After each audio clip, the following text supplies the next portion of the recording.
Hello everyone, my name is Mustafa and this is MK Guitar and Uke. In this tutorial we'll learn how to play Edith Piaf's Vie En Rose on the ukulele. The tab will be displayed on screen, but if you're interested in the PDF itself to print, it's available in the video description.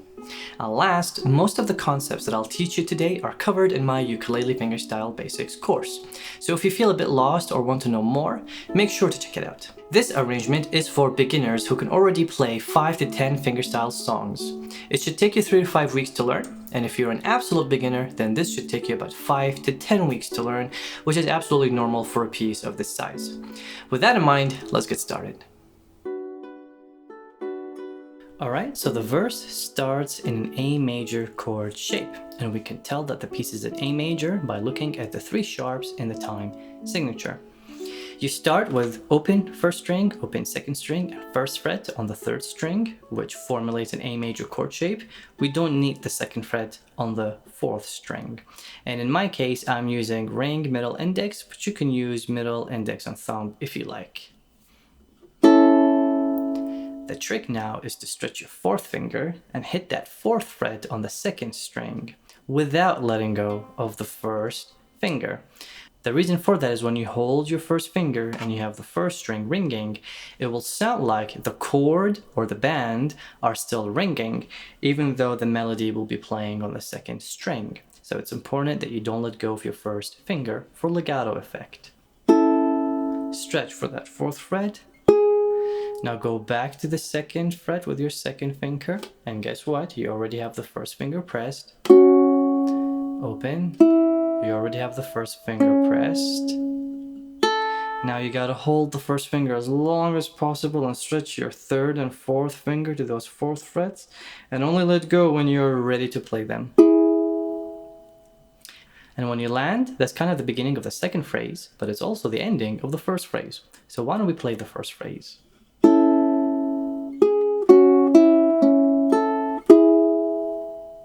Now I'm going to use my 3rd finger on the 2nd fret.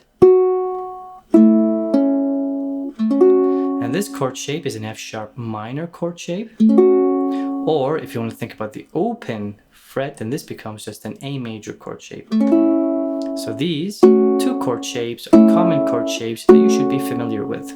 If you've never played an F sharp minor chord, it kind of looks like the G7 chord, just up a string. Alright, so 3rd finger on that 2nd fret, open, now I'm using my thumb. Now you have to stretch for that 4th fret, for the same reasons, you don't want to let go of the chord. Now with your 2nd finger here, all you have to do is land your 3rd finger under, and you have the beginning of bar 3. So that becomes ta-da-da-da-da-da. Now you play open, 2nd string. Now you play the 1st fret on the 3rd string with your 2nd finger, so that your 1st finger can play the 1st fret on the 4th string. And now here in the piece I show a hammer-on in the original arrangement, but ultimately I decided to just do a slide. It's up to you how you want to do it. You could play 1st finger and slide, or 1st finger hammer-on and then you use your 4th finger. It's really up to you. I just prefer to go with a slide. It just adds a little bit of a cool effect to the arrangement. So that's open 2nd string, 2nd finger on the 1st fret, 1st finger on the 1st fret, slide, and then 4th finger on the 4th fret. This is not really a stretch. But while you're playing that 4th fret and holding it, that's when you move your fingers to play the 4th fret on the 4th string and 1st finger to play the 2nd fret on the 2nd string. So that becomes.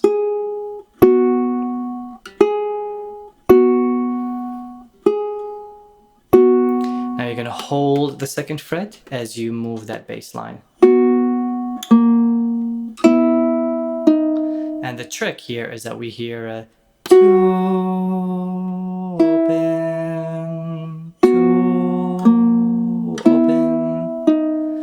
Now here in the tab, I don't have a 3rd string, but in the actual arrangement, I ended up barring the whole thing, just playing the full chord, which is that B major chord shape. So you can either play it without the 3rd string, or the whole thing. It will give you that big, fatter B major chord shape. Now when you play that open note, you can let go of everything and relax your hand after that difficult bar. Now you will use your fourth finger, second finger, first finger, second finger, and then fourth and third. Fourth finger and third finger. So you're really going from this shape, playing the 2 frets with your second finger underneath your first finger, into a third finger and fourth finger. We talk about fingering these. There's a rule for that. I talk about it in the Ukulele Fingerstyle Basics course, which is to tell you when you're playing the same fret but on adjacent strings, the finger closest to the thumb side or the headstock side will play the lower string, and the finger closest to your pinky side will play the higher string. So on those 2 frets, my index closest to my thumb plays the lower string, while my middle closest to my pinky plays the higher string. And then when I move to the 4th fret on adjacent strings, it's the same rule. Third finger closest to my thumb plays the lower string, and pinky closest to my pinky side plays the higher string. And again, we talk about that in the Ukulele Fingerstyle Basics course. So in bar 5, and then moving on. So that's first finger, open, first finger, third finger, and fourth finger. Notice how when I play the 2 in the open, I am alternating my right hand fingers. In fact, every time you play more than 1 note on the same string, you should look at alternating your right hand fingers.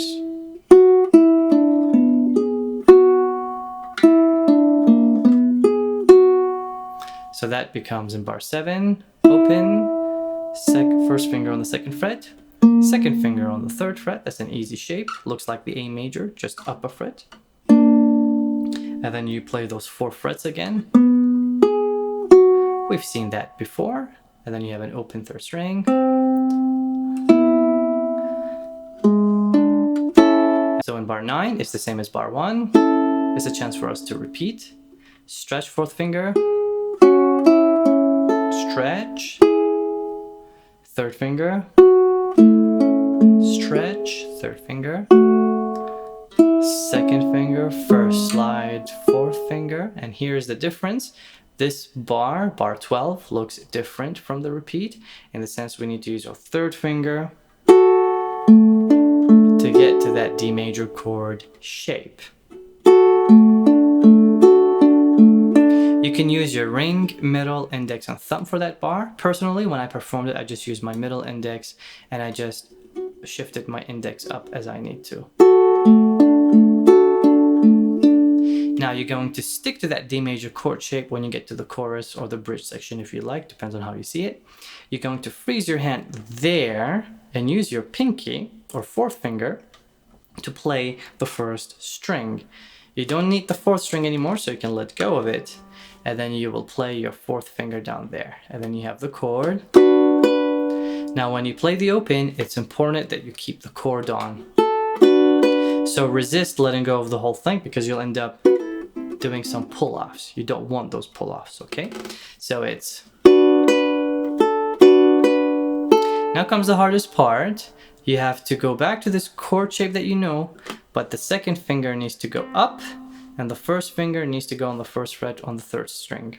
If you want to think about it, it is this chord, you're just going to an A major chord shape. So this chord that looks like a D major, just down a string, and you're going to an A major chord shape.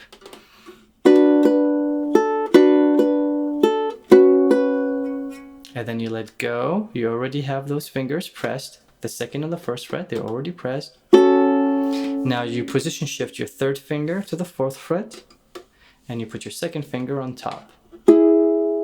So that becomes,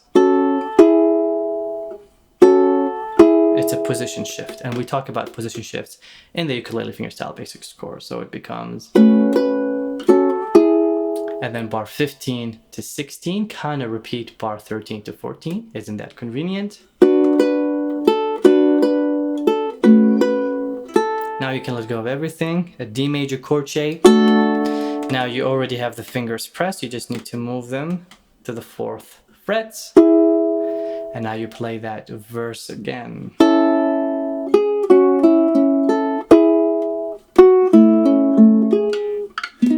Then you go to that B major chord shape, that annoying bar, open, which looks like that G7 chord shape, but just up one. And then you play, you keep your first finger, you use your 3rd finger to hit the 3rd fret, 4th finger hits the 4th fret. That's the cadence, and you finish it with an A major chord. Isn't that beautiful? And if you want that ending flourish, it's 4th finger on the 4th fret. While the chord is ringing, you play the 4th fret on the 2nd string. Now you play your 4th finger on that 4th fret.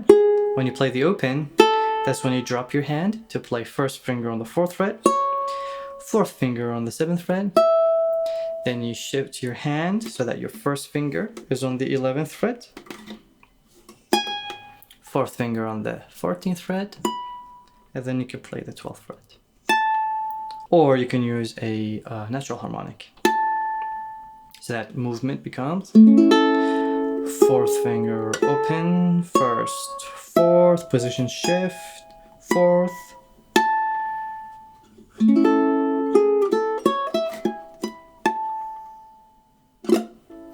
Alright, so hopefully this quick tutorial gives you all the fingerings that you need to start learning the Vie En Rose, which is an iconic piece by Edith Piaf. My name is Mustafa, this is MK Guitar and Uke. I hope you've learned something. If you did, please subscribe and stay tuned for more tutorials. Good luck.